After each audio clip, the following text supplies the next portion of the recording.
तो जय हिंद मेरे प्यारे साथियों, कैसे हो आप सभी लोग। आई होप कि आप सभी लोग बहुत अच्छे होंगे। दोस्तों, आज की इस वीडियो में मैं आपको एक ऐसी वैकेंसी की जानकारी देने जा रहा हूं जिस वैकेंसी में अगर अभी तक आप सभी लोगों ने फॉर्म को अप्लाई नहीं किया है ना, तो जितनी जल्दी से जल्दी हो सके आप सभी लोग इसमें फॉर्म को अप्लाई कर दीजिए, क्योंकि अंतिम 4 दिन शेष बचा है। 31 जुलाई जो है इस वैकेंसी का लास्ट डेट होने वाला है, जिसमें ऑल इंडिया के मेल और फीमेल कैंडिडेट अगर आप 10वीं पास हो तो इस वैकेंसी में फॉर्म को अप्लाई कर सकते हो। और पूरी तरीके से जो वैकेंसी है ये सेंट्रल गवर्नमेंट की भर्ती है, मतलब कि केंद्र सरकार की भर्ती है। इसका मतलब समझ रहे हो ना, इसमें आपको सैलरी भी बहुत अच्छी खासी दी जाएगी। कौन सी वैकेंसी है, इसमें क्या सिलेक्शन प्रोसेस होगा, सिलेबस क्या होगा, अप्लाई लिंक, वेबसाइट, उसके अलावा नोटिफिकेशन, सारा सब कुछ मैं आपको प्रोवाइड करने वाला हूं। बशर्ते वीडियो को आप लोग बिल्कुल अंत तक वॉच कीजिएगा। और चैनल पर अगर आप सभी लोग पहली बार या फिर नए हो तो चैनल को भी जरूर सब्सक्राइब कीजिएगा इसी प्रकार के गवर्नमेंट जॉब के मोर अपडेट के लिए। देखिए दोस्तों, सबसे पहले मैं आपको इस वैकेंसी की खासियत बताऊंगा, जिससे कि आपको इस वैकेंसी की महत्वता के बारे में पता चलेगा, और उसके बाद मैं आपको इस वैकेंसी की बेसिक डिटेल के बारे में जानकारी दूंगा। तो नंबर 1 की अगर मैं बात करता हूं तो 10वीं पास स्टूडेंट्स के लिए जो है सबसे शानदार वैकेंसी निकाली गई है, जो कि काफी दिन से, लगभग 1 महीने से इस वैकेंसी का ऑनलाइन आवेदन जो है चल रहा है। इसके रिगार्डिंग में मैंने वीडियो भी बनाया था। अगर अभी तक आप सभी लोगों ने इस वैकेंसी में ऑनलाइन आवेदन नहीं किया है तो अब आपके पास आखिरी मौका है। आप देखिए, तारीख हो गई है 27 जुलाई। अब आपके पास मात्र 4 दिन बचा है इस वैकेंसी में ऑनलाइन आवेदन करने के लिए। अगर अब नहीं अप्लाई कर पाओगे तो फिर कभी भी अप्लाई नहीं कर पाओगे आप सभी लोग, फिर बाद में आपको पछताना रहेगा। इसलिए मात्र 4 दिन शेष बचा है, आप सभी लोग को इस वक्त जो है ऑनलाइन आवेदन कर देना चाहिए। दूसरे नंबर की अगर मैं बात करूंगा तो पूरी तरीके से सेंट्रल गवर्नमेंट की भर्ती है, यानी कि केंद्र सरकार की नौकरी है। इसमें आपको जो सैलरी की अगर मैं बात करूंगा ना, तो इन हैंड सैलरी आपको 35,000 रुपए के आसपास दिया जाएगा। अगर आपकी ज्वाइनिंग जो है मेट्रो सिटी में होती है, जैसे कि दिल्ली, मुंबई, बेंगलुरु, कोलकाता, इन सभी जगह पर अगर आपकी ज्वाइनिंग होगी ना तो 35,000 रुपए आपको इन हैंड सैलरी दिया जाएगा। उसके अलावा अगर आपकी जो ज्वाइनिंग है वो ग्रामीण क्षेत्र में अगर पड़ता है तो भी आपको करीब करीब 28,000 रुपए जो है मासिक वेतन दिया जाएगा। उसके अलावा सैलरी तो मैंने आपको बता ही दिया है। योग्यता की अगर मैं बात करूंगा तो जैसा कि मैंने आपको बताया है, 10वीं पास सभी ऑल इंडिया के मेल और फीमेल कैंडिडेट इसमें अप्लाई कर सकते हैं।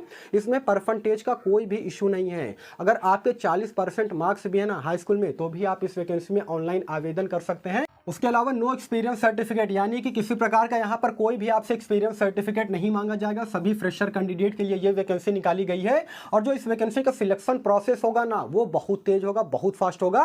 पूरी तरीके से नॉन स्टॉप वैकेंसी है। कुल मिला के कहने वाली बात यह है कि 2024 के दिसंबर तक अगर आपको जो है एक सरकारी नौकरी चाहिए, वो भी सेंट्रल लेवल की, जिसमें अच्छी खासी सैलरी आपको मिलेगी, तो आपको इस वैकेंसी में जरूर से जरूर अप्लाई करना चाहिए। अब आप लोग कहोगे कि सर ये बताइए किस विभाग में ये वैकेंसी निकाली गई है, विभाग का नाम तो बताइए। तो सबसे पहले मैं आपको पोस्ट बता देना चाहता हूं कि 8323 टोटल पोस्ट पर यह वैकेंसी निकाली गई है, जिसमें 2 प्रकार के पोस्ट हैं। अलग अलग प्रकार के पोस्ट पर वैकेंसी निकाली गई है, वो मैं आपको आगे बताऊंगा। सबसे पहले मैं आपको अप्लाई डेट के बारे में जानकारी दे देना चाहता हूं। तो 27 जून से इस वैकेंसी का ऑनलाइन आवेदन जो है स्टार्ट है पूरी तरीके से, और 31 जुलाई 2024 ये लास्ट डेट रहेगा इस वैकेंसी में ऑनलाइन आवेदन करने के लिए। तो अभी आपके पास मात्र 4 दिन शेष बचा इस वैकेंसी में ऑनलाइन आवेदन करने के लिए। विभाग की अगर मैं बात करूंगा दोस्तों, तो एसएससी, एमटीएस और हवलदार के पद पर ये जो वैकेंसी आई हुई है, मैं इस वैकेंसी की बात कर रहा हूं, जिसमें नंबर ऑफ टोटल सीटें 8323 है, जिसमें अलग अलग प्रकार के पदों पर अलग अलग भर्ती है। जैसे एमटीएस की अगर मैं बात करूंगा तो एमटीएस में यहां पर 4887 पदों पर भर्ती निकाली गई है। उसके अलावा हवलदार की अगर मैं बात करूंगा तो हवलदार के पद पर 3439 पदों पर यह वैकेंसी निकाली गई है। दोनों में 10वीं पास क्वालिफिकेशन रखा गया है। आपकी मर्जी, जिसमें भी ऑनलाइन आवेदन करने का हो उसमें आप सभी लोग ऑनलाइन आवेदन जो है कर सकते हो। और देखिए, काफी सारे बच्चों के जानते हैं मन में एक प्रकार का सवाल आता है कि सर ये बताइए पोस्ट प्रेफरेंस जो है मुझे किस प्रकार से देना चाहिए। तो देखिए, चूंकि ये सेंट्रल गवर्नमेंट की भर्ती है, आप सभी लोग को मालूम है, तो सपोज दैट अगर आप मान लीजिए कि मेरी वीडियो को बिहार से देख रहे हो और आप चाहते हो कि मैं बिहार से अप्लाई ना करूं क्योंकि मेरे सर्कल में नंबर ऑफ टोटल वैकेंसी काफी कम है, तो आप अदर राज्य से, जैसे कि यूपी से, उसके अलावा झारखंड से, छत्तीसगढ़ से, महाराष्ट्र से, तमिलनाडु से, कहीं से भी अप्लाई कर सकते हो। प्रेफरेंस कोड होता है, वो चीज आपको डालना पड़ेगा। और सबसे इंपॉर्टेंट ये है ना कि आप सभी लोग ये देख लीजिएगा कि पार्टिकुलर आपकी जो कैटेगरी है, सपोज दैट अगर आप ओबीसी कैटेगरी से बिलोंग करते हो तो आपकी कैटेगरी में नंबर ऑफ टोटल सीटें कितनी है, किस सर्कल से, वहां से आप सभी लोगों को अप्लाई करना चाहिए। ये पोस्ट प्रेफरेंस देने का सही तरीका होता है, ठीक है ना। उसके अलावा योग्यता तो जैसा कि मैंने आपको बता ही दिया है, सभी ऑल इंडिया के 10वीं पास मेल और फीमेल कैंडिडेट जो है इस वैकेंसी में ऑनलाइन आवेदन कर सकते हैं। और एज काउंट की अगर मैं बात करूंगा दोस्तों, तो 1 अगस्त 2024 से इसका एज जो है काउंट किया जाएगा, यानी कि आपका डेट ऑफ बर्थ और इस एज तक, यानी कि इस डेट तक आपका जो मिनिमम एज है वो 18 साल हो जाना चाहिए और मैक्सिमम एज 25 साल एमटीएस के पोस्ट के लिए और 27 साल हवलदार के पोस्ट के लिए रखा गया है। साथ में यहाँ पर आपको एज में रिलैक्सेशन भी देखने को मिलेगा, यानी कि एज में छूट भी देखने को मिलेगा। सर कितना देखने को मिलेगा? तो अगर आप ओबीसी कैटेगरी से बिलोंग करते हो तो आपको 3 साल, और अगर आप एससी एसटी कैटेगरी से बिलोंग करते हो तो आपको 5 साल, और पीएच हैंडीकैप हो तो आपको यहाँ पर 10 साल का जो है छूट दिया जाएगा, जो कि अलग अलग कैटेगरी में ये निर्धारित छूट जो है आपको इस वैकेंसी में दी जाएगी। अब सबसे बड़ी बात ये आती है कि सर ये बताइए, ये सारी चीज़ें तो ठीक है, लेकिन जो है इसमें ऑनलाइन आवेदन करने के लिए कितना पैसा देना पड़ेगा? कहीं ऐसा तो नहीं है 500 1000 रुपये देना पड़ेगा? दोस्तों ऐसा बिल्कुल भी नहीं है, बहुत कम यहाँ पर फीस रखा गया है। देखिए अगर फीस की अगर मैं बात करूंगा ना, तो अगर आप जनरल, उसके अलावा ओबीसी या फिर ईडब्ल्यूएस कैटेगरी से बिलोंग करते हो तो मात्र 100 रुपये आपको देने पड़ेंगे यहाँ पर इस वैकेंसी में ऑनलाइन आवेदन करने के लिए। उसके अलावा अगर आप एससी एसटी या फिर पीएच हैंडीकैप हो तो कोई भी पैसा नहीं देना पड़ेगा, यानी कि बिल्कुल निःशुल्क 0 रुपये में आप सभी लोग यहाँ पर जो है फॉर्म को अप्लाई कर सकते हो। एसएससी एमटीएस हवलदार के पोस्ट पर यह वैकेंसी आई हुई है और अच्छा खासा नंबर ऑफ टोटल सीट है, तो बहुत ही शानदार अवसर है दोस्तों। इस अवसर को आप सभी लोग बिल्कुल भी मत गवाइएगा। देखिए नोटिफिकेशन में यहाँ पर यह भी बता दिया गया है कि एग्जाम डेट जो है इसका कब कंडक्ट करवाया जाएगा। तो दोस्तों नोटिफिकेशन में बताया गया है कि अक्टूबर या फिर नवंबर माह में इस वैकेंसी का जो है एग्जाम पूरी तरीके से कंडक्ट करवा लिया जाएगा और उसके 1 से 1.5 महीने के बाद जो है इसका रिजल्ट भी जारी कर दिया जाएगा। तभी मैं आपको बता रहा हूं कि इस वैकेंसी का जो सिलेक्शन प्रोसेस है ना वो बहुत फास्ट है, नॉन स्टॉप है। मतलब कि 2024 की अंत तक में अगर आपको कोई सरकारी नौकरी चाहिए तो इस वैकेंसी में आप सभी लोग को जरूर से जरूर अप्लाई जो है करना चाहिए। अब बात आ जाती है सिलेक्शन प्रोसेस की कि सर ये बताइए चयन प्रक्रिया क्या होगा, तो इस चीज को आप लोग ध्यान से समझिएगा। उसके बाद में आपको सिलेबस के बारे में और फिजिकल का पूरा क्राइटेरिया बताने वाला हूं, ठीक है ना।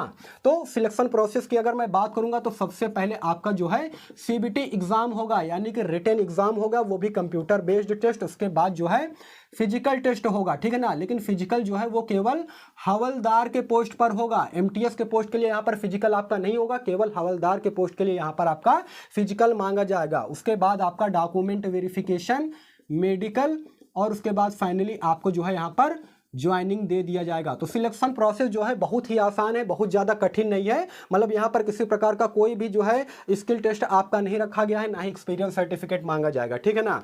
अब मैं आपको सिलेबस के बारे में बता देना चाहता हूँ, लेकिन उससे पहले जो है इन सब चीज़ों को मिटाना पड़ेगा क्योंकि व्हाइट बोर्ड पर जगह जो है कम पड़ गई है। तो देखिए दोस्तों सिलेबस की अगर मैं बात करूंगा तो यहाँ पर एक एग्जाम को 2 पार्ट में जो है डिवाइड किया गया है। मैं यहाँ पर जो है लिख करके आपको बता देना चाहता हूँ, पार्ट 1 और पार्ट 2, ठीक है ना। तो पार्ट 1 में कौन कौन से सब्जेक्ट से क्वेश्चन पूछा जाएगा, पार्ट 2 में कौन कौन से सब्जेक्ट से क्वेश्चन पूछा जाएगा, ये आप सभी लोग देख लीजिएगा।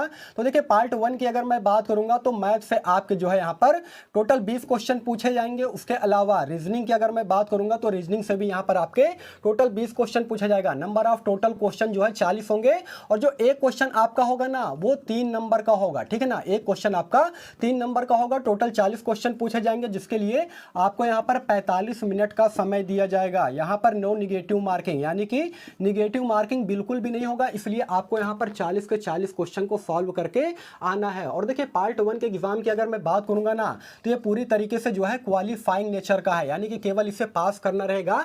जो आपका मेन मेरिट बनेगा ना वो आपको पार्ट 2 के एग्जाम पर बनेगा, पार्ट 2 के सिलेबस पर बनेगा। तो सबसे ज्यादा फोकस आपको पार्ट 2 के एग्जाम पर करना है। अब यहाँ पर मैं आपको बता देना चाहता हूँ क्वालिफाई करने के लिए कि किस कैटेगरी को कितने मार्क्स लाना जो है यहाँ पर जरूरी है। तो देखिए अगर आप जनरल कैंडिडेट से बिलोंग करते हो तो आपको 30% नंबर लाना होगा। वहीं पर ओबीसी कैटेगरी वालों का यहाँ पर 25% जो है नंबर लाने पड़ेंगे ओबीसी, और साथ में जो है ईडब्ल्यूएस कैटेगरी वालों को भी यहाँ पर जोड़ लीजिएगा। उसके अलावा एससी एसटी कैटेगरी की अगर मैं बात करूंगा तो मात्र अगर आप 20% नंबर लाते हो ना तो पार्ट 1 के एग्जाम को क्वालिफाई कर ले जाओगे और उसके बाद पार्ट 2 के एग्जाम को आप सभी लोग दे पाओगे। अब सवाल ये आता है कि सर ये सारी चीजें ठीक है, लेकिन ये बताइए पार्ट पार्ट 2 के सिलेबस में कौन कौन से सब्जेक्ट से क्वेश्चन पूछा जाएगा। तो सबसे पहले मैं आपको बता देना चाहता हूं, जीके से आपके जो है 25 क्वेश्चन रहेंगे। उसके अलावा इंग्लिश की अगर मैं बात करूंगा तो इंग्लिश से भी यहां पर आपके 25 क्वेश्चन रहेगा। नंबर ऑफ टोटल क्वेश्चन की अगर मैं बात करूंगा तो 50 क्वेश्चन रहेगा, जो कि 150 नंबर का होगा। यानी कि जो एक क्वेश्चन आपका होगा वो 3 नंबर के होंगे। यहां पर मैं लिख करके बता दे रहा हूं आपको, जिसके लिए आपको 45 मिनट का समय दिया जाएगा। और निगेटिव मार्किंग की अगर मैं बात करूंगा तो पार्ट 2 के एग्जाम में आपका यहां पर निगेटिव मार्किंग रहेगा, वो भी 1/3 का। इसलिए जब आप पार्ट 2 का एग्जाम दोगे तो सोच समझ करके यहाँ पर सॉल्व करना है, क्योंकि यहाँ पर नेगेटिव मार्किंग जो है 1/3 रखा गया है। अब सवाल ये आता है, ये तो मैंने आपको सिलेबस के बारे में जानकारी दे दिया है, लेकिन देखिए फिजिकल क्राइटेरिया की अगर मैं बात करूंगा ना, तो यहाँ पर हवलदार के पद के लिए अगर आप अप्लाई करते हो तो आपका फिजिकल क्राइटेरिया भी यहाँ पर मांगा जाएगा। मेल कैंडिडेट का यहाँ पर मैं सबसे पहले बता देना चाहता हूँ, हाइट 157.5 सेंटीमीटर होना चाहिए, तभी जाकर के आप हवलदार के पोस्ट के लिए अप्लाई कर सकते हो। एमटीएस के लिए ऐसा कोई भी क्राइटेरिया यहां पर नहीं रखा गया है। इसके अलावा मेल के चेस्ट की अगर मैं बात करूंगा तो यहां पर मिनिमम 81 सेंटीमीटर आपका होना चाहिए, प्लस 5 सेंटीमीटर का फुलाव होना चाहिए, यानी कि फुलाने के बाद 86 सेंटीमीटर होना चाहिए। उसके अलावा दोस्तों वॉल्किंग, जिसे हम लोग जो है पैदल चल के नाम से जानते हैं, उसके लिए आपको 1600 मीटर का वॉल्किंग आपको कंप्लीट करना पड़ेगा, वो भी 15 मिनट के अंदर। यानी कि 15 मिनट में आपको 1600 मीटर जो है पैदल चलना है। तो यार बहुत आसान है, कोई बहुत बड़ा कठिन नहीं है, आसानी से आप इसे जो है कर सकते हो। उसके अलावा फीमेल के अगर मैं फिजिकल की बात करूंगा तो फीमेल कैंडिडेट के लिए यहाँ पर क्या क्राइटेरिया रखा गया है, इस चीज़ को आप लोग देख लीजिएगा। तो सबसे पहले हाइट की अगर मैं बात करूंगा तो 152 सेंटीमीटर होना चाहिए फीमेल कैंडिडेट का हाइट, तब जाकर के वे हवलदार के पोस्ट के लिए अप्लाई कर सकते हैं। उसके अलावा वजन की अगर मैं बात करूंगा तो मिनिमम 48 केजी होना चाहिए, अगर कम है तो कम से कम 48 केजी आपका होना चाहिए, तभी जाकर के आप जो है अप्लाई कर पाओगे। और उसके अलावा वॉल्किंग की अगर मैं बात करूंगा तो यहाँ पर क्या क्राइटेरिया रखा गया है कि 1 किलोमीटर पैदल चलना पड़ेगा आपको 20 मिनट के अंदर, यानी कि 20 मिनट में 1 किलोमीटर आपको पैदल चलना पड़ेगा। तो आसान है यार, आप सभी लोग कर लोगे, बहुत ज़्यादा कठिन नहीं है। तो ये मैंने आपको यहाँ पर फिजिकल का क्राइटेरिया बता दिया है, सिलेबस के बारे में भी मैंने आपको यहाँ पर जानकारी दे दी है। उसके अलावा दोस्तों अगर इस वैकेंसी के रिगार्डिंग में आपको अप्लाई लिंक देखना हो, नोटिफिकेशन देखना हो, वेबसाइट पर विजिट करना हो, तो आप चले जाइएगा मेरे टेलीग्राम चैनल पर। टेलीग्राम चैनल का लिंक मैंने वीडियो के डिस्क्रिप्शन में ऑलरेडी डाल रखा है, वहां से जाकर के आप अपने मोबाइल के थ्रू ही ऑनलाइन आवेदन कर सकते हो, इस वैकेंसी का नोटिफिकेशन देख सकते हो और वेबसाइट पर भी विजिट कर सकते हो। देखिए इस वैकेंसी के रिगार्डिंग में आपके मन में किसी प्रकार का कोई भी डाउट हो, कोई भी सवाल हो, तो कमेंट सेक्शन खुला है, आप सभी लोग कमेंट कर सकते हो। और देखिए काफी सारे बच्चों के मन में ये सवाल चल रहा होगा कि सर ये बताइए जॉब लोकेशन जो है वो कहां पर होगा। तो देखिए दोस्तों जॉब लोकेशन की अगर मैं बात करूंगा ना, चूंकि सेंट्रल गवर्नमेंट की ये पूरी तरीके से भर्ती है, इसलिए ऑल इंडिया में कहीं भी आपको जॉब लोकेशन दिया जा सकता है, कहीं भी आपको ड्यूटी दी जा सकती है। उसके अलावा जॉब प्रोफाइल की अगर मैं बात करूंगा तो एमटीएस के पद पर क्या काम करना पड़ता है, आप सभी लोग को मालूम है, मल्टीटास्किंग स्टाफ, यानी कि बहुउद्देशीय काम के लिए आपको यहां पर रखा जाएगा। यानी कि जैसे कि एक ऑफिस से दूसरे ऑफिस में फाइल ट्रांसफर करने का काम होगा, उसके अलावा कोई जो इंपॉर्टेंट डॉक्यूमेंट्स है, पेपर्स है, उसका जो है जेरॉक्स कॉपी करने के लिए आपको दे दिया जाएगा, या फिर नॉर्मली आपको टाइपिंग करने के लिए दे दिया जाएगा, यानी कि डाटा एंट्री का काम। तो नॉर्मली इसी प्रकार का जो है काम आपको दिया जाएगा, पूरी तरीके से ऑफिशियल वर्क यहाँ पर रहता है। उसके अलावा हवलदार के जॉब प्रोफाइल की अगर मैं बात करूंगा तो उसके पोस्ट पर रह करके क्या काम करना पड़ता है, आप सभी लोग को मालूम ही है, पूरी तरीके से फील्ड वर्किंग का जो है काम रहता है। तो दोस्तों यही सारा सब कुछ जानकारी देना था। बाकी वीडियो अगर आपको इन्फॉर्मेटिव लगा हो तो वीडियो को लाइक कीजिएगा, चैनल को सब्सक्राइब कीजिएगा। बाकी फिर मिलूंगा किसी नेक्स्ट वीडियो में, तब तक के लिए धन्यवाद।